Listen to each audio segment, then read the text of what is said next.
Hello my dear guys, your welcome in my YouTube channel Gautam English empire.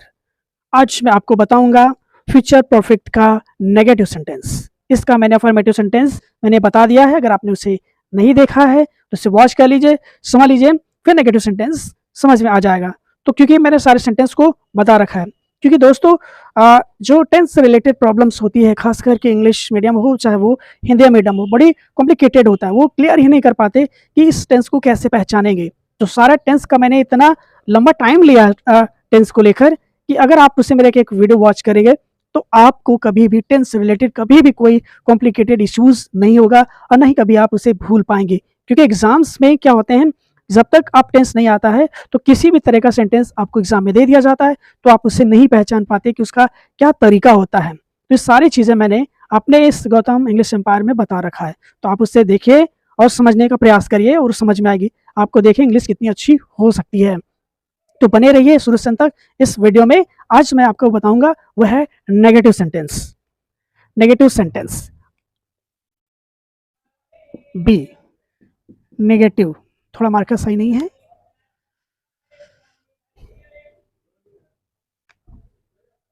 हम B वाला करेंगे, लेकिन negative sentence, negative sentences.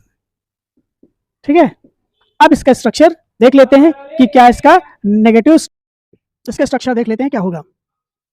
सबसे पहले आप सब्जेक्ट विल शैल, फिर नॉट यूज करेंगे, फिर हैव आएगा आपका, वर्ब की थर्ड फॉर्म प्लस ऑब्जेक्ट, फिर अदर वर्ड्स आ जाते हैं आपके। ठीक है, इसका जो दूसरा स्ट्रक्चर होगा उसको भी देख लीजिए।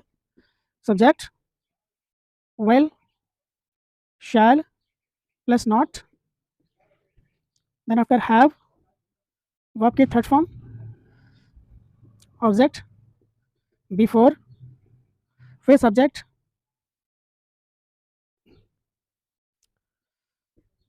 Present, indefinite. क्या होता है इसका, मैंने बता रहा कि वर्ब की फर्स्ट फॉर्म में एस या फिर एस लग जाता है, फिर आप ऑब्जेक्ट लगाते हैं, फिर अदर वर्ड्स। ठीक है, ये स्ट्रक्चर को आपको हर हाल में नोटिस करना है। लेकिन क्या नोटिस करना है आपको कि विल शैल हैव के बाद, यानी कि विल हैव के बाद में आपको नॉट लगाना है, यानी कि बीच में रहेगा। पहले विल शैल आएगा, फिर नॉट आएगा, फिर हैव आएगा। ये आपको नोटिस करना है परफेक्ट में। ठीक है, ये इसका स्ट्रक्चर है जो मैंने आपको बताया। इसको आप हर हाल में नोटिस कर लीजिए, क्योंकि ऐसे सेंटेंस आते रहते हैं। ठीक है, तो जो पहला वाक्य है वो हम बनाते हैं।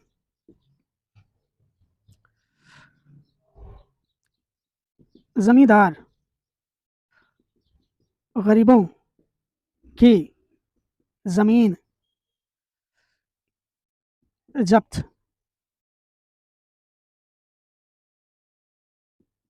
जब्त नहीं कर चुका होगा। तो ये देखिए सेंटेंस है, चुका होगा इसमें भी आ गया, don't worry about at all. तो सबसे पहले लिखते हैं जमींदार क्या होगा, इसे बोलते हैं लैंडलॉर्ड। ये देखो लैंडलॉर्ड। ठीक है, विल नॉट हैव यूजर्प्ड। ठीक है, यूजर्प्ड का मतलब होता है जब्त कर लेना।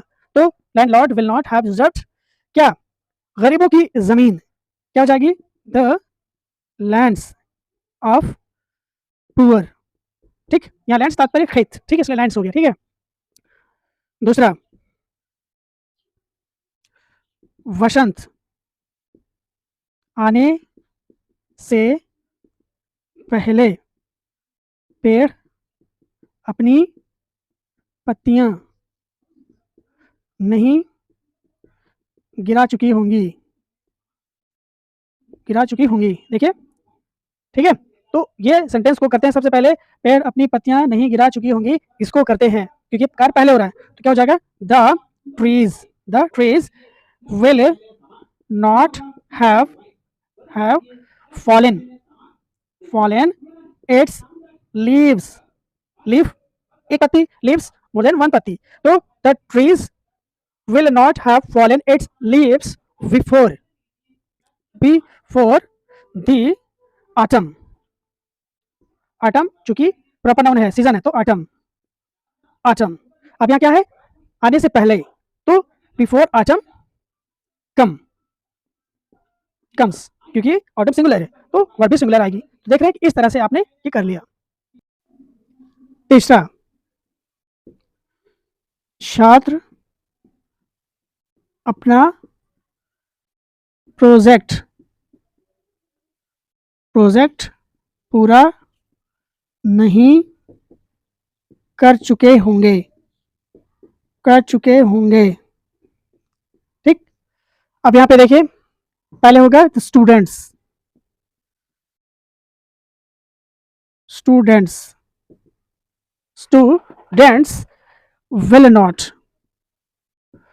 will not have, पूरा कर चुके होंगे तो हो जाता है completed their projects। देख रहे हैं कितना इजी है, वेल और हैव के बीच में नॉट, ये आपको हमेशा नोटिस करनी होगी। ठीक है, चौथा, मैं कल दिल्ली नहीं पहुंच चुका होऊंगा। ठीक, ये मैंने अंडरलाइन किया। ठीक है, अंडरलाइन का मतलब क्या है, चुका होगा, चुकी होंगे, चुके होंगे, तो इससे पता चल जाता है कि आपका फ्यूचर परफेक्ट है। ठीक है, तो अब यहां पर आई, मैं क्या होता है, आई शैल नॉट हैव, पहुंच चुका होऊंगा, रीच्ड, कहां,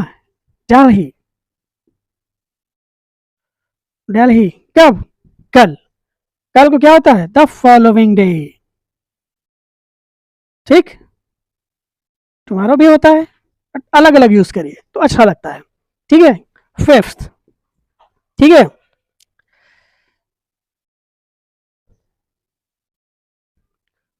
हम सब पार्टी में शामिल नहीं हो चुके होंगे।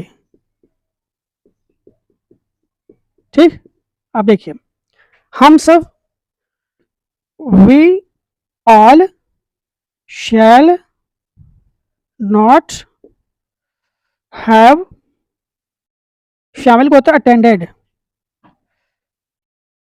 अटेंडेड, कहां, पार्टी में, इन द पार्टी।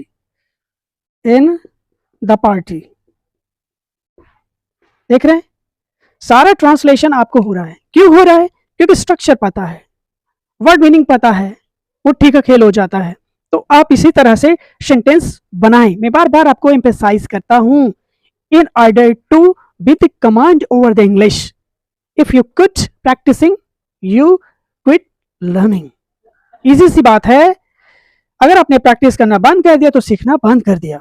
तो इसीलिए इस चीज को मैं बताता हूं, क्योंकि ये अभी है कि जब नेक्स्ट लेवल एडवांस पे जाएंगे ना, तो फिर आपको बिना टेंस के आगे फिर कुछ समझ में आने वाली नहीं है। तो इस चीज को हमेशा ध्यान में रखिए। अगर मेरा वीडियो पसंद आए तो लाइक करिए, कमेंट करिए, सब्सक्राइब करिए। मिलते हैं नेक्स्ट सेंटेंस इंट्रोगेटिव नेगेटिव में। तब के लिए सायोनारा।